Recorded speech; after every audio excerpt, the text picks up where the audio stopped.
Could I tell you that BlackRock has a covert XRP scheme? We've been hearing about BlackRock's hidden XRP plan for a long time. So you might be thinking, well, this is clickbait. There's no way that BlackRock even cares about XRP. However, I really want to discuss this a little bit in this video. First of all, what is the primary topic of discussion while considering BlackRock and XRP? We are discussing the ETF. A member of the XRP community posted on X about the speculations that are going around about BlackRock and XRP with the ETF. As you can even see on my screen here, Mason Black Crypto is truly here with a rumor alert. BlackRock's XRP ETF filing is about to happen. There are rumors that BlackRock is getting ready to submit an application for an XRP ETF. If accurate, institutional adoption of this might be enormous. Well, it certainly might be. The issue with these reports, though, is that they have been going around for a while about BlackRock and XRP. In fact, we have here. However, BlackRock has not yet provided a formal confirmation of an XRP ETF application. Earlier rumors, such as a fictitious filing in November 2023, have been disproved. BlackRock has not confirmed intentions for an XRP ETF in any public remarks. Even while the XRP community is still optimistic, it's important to proceed cautiously when dealing with rumors until formal statements are made. Now, this is absolutely true, correct? For example, I've been paying close attention to BlackRock's cryptocurrency activities because I believe they have ambitions for XRP. Now, the obvious reasons are the reason I say that. Ever since 2022, XRP has proved to be a huge success. I'm only referring about cyclical-wise here. Apart from that, XRP has dominated the cryptocurrency market since its launch. It has always been among the top 10. For tokenization and payment services, DeFi has been a major player. For more than 10 years, the US-based corporation Ripple has also been increasing the visibility of XRP. And since Ripple already controls 90% of the FX market, XRP already has international rails in place. Thus, it's a clear move on BlackRock's part. The reason BlackRock hasn't applied for an XRP ETF yet, however, is the question at hand. We must deal with that.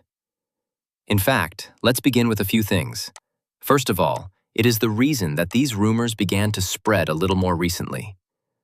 The largest asset manager in the world, BlackRock, has acquired 95 million Ethereum for its ETFs and transferred more than $560 million in Bitcoin to Coinbase. According to Austin King, Bitcoin ETFs have opened the door for a completely new group of investors. Next up are XRP and Ethereum. And we do have from Defiant, don't we? Investors are wondering what else cryptocurrency can achieve now that they understand that Austin King is this person. Institutions are already getting ready for the next wave, but Bitcoin ETFs open the door. He clarified that cryptocurrencies like XRP and Ethereum provide more than just storyline. They also give usefulness, and big organizations are placing bets that money will move there next. As we already know, institutional-grade usage of XRP and Ripple is rapidly increasing. Institutions are currently taking a close look at this. Furthermore, over the past year, XRP has surpassed both Bitcoin and Ethereum. From 2022 to the present, you could contend that they have truly been blown out of the water. All right. After plunging to its lowest point in 2022, XRP has advanced more than 1,000%. XRP is a prominent cryptocurrency when we consider that. It is also larger than Ethereum and Bitcoin thus far in this cycle. I bring that up because, well, organizations are taking notice of it, and businesses are taking notice because they want to include XRP in their strategic reserves.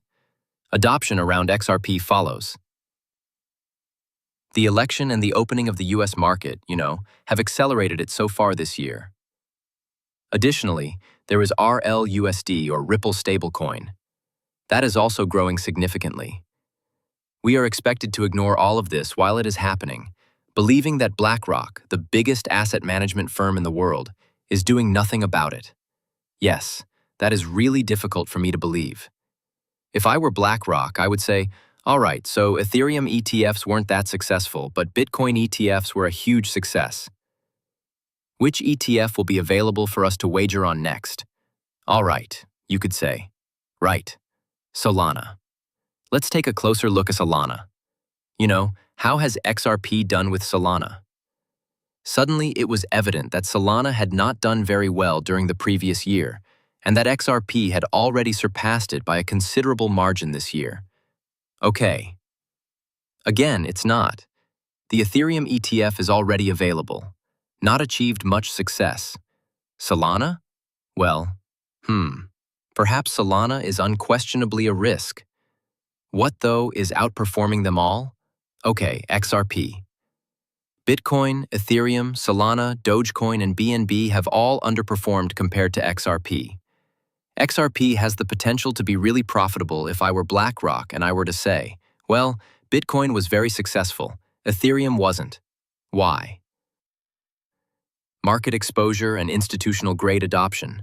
Even our most successful digital asset ETF has been underperforming compared to XRP. We should wager on XRP. That's the most obvious thing to do in this situation, Furthermore, BlackRock is already beginning to discuss this in some detail. For instance, BlackRock's head of U.S. equities ETFs, Subjective Views, believes that more consumers are searching for global monetary alternatives. Thus, even though BlackRock has the Bitcoin and Ethereum ETF, they claim that consumers are searching for other options. If they are aware that consumers are seeking alternatives to Bitcoin and Ethereum, don't we think that an XRP ETF will be the next thing on the list? Take a look at this. Now that Bitcoin is in an ETF format, there is a comfort and intelligence component to the entire transaction, as well as possibly an allocation component. Do you see indications that certain advisors or individual investors are currently in a comfortable allocation phase, where they can state X% of my portfolio will go towards cryptocurrencies, specifically for something like Bitcoin? Of course. In my opinion, the world is changing daily in that regard. As you are aware, I considered this in 3 phases. You bring out the merchandise first, It has to do with access. The second is that you inform them about the benefits of having access to Bitcoin. What is it? How might it function in a portfolio? However, implementation is the focus of the third step. Individuals are actually making the decision to include it in their portfolio. Everybody is at a different point in their journey. With the release of iBit last year, we have undoubtedly opened access. From an educational standpoint, a lot of people are learning about it. However, there are some excellent tailwinds that are beginning to emerge in implementation. In certain alternative models, BlackRock's own models have included iBit as a diversifier in a portfolio that acts quite differently from conventional assets. Other institutional clients have begun to allocate funds in their portfolios, as we have observed. Some advisors have been observed allocating. Therefore, we are still very much in the second and third rounds of education and implementation, and we are still seeing results. More progress, particularly as the Bitcoin story speaks to the current climate in which people are actively searching for international monetary alternatives in the face of increased uncertainty. Speaking of those international financial options, Jay, do you have a rough idea of when these investors, retailers, institutions, and/or investment advisors in general will be willing to make these kinds of investments? Beginning to become more accustomed to smaller non-Bitcoin items, Ethereum comes to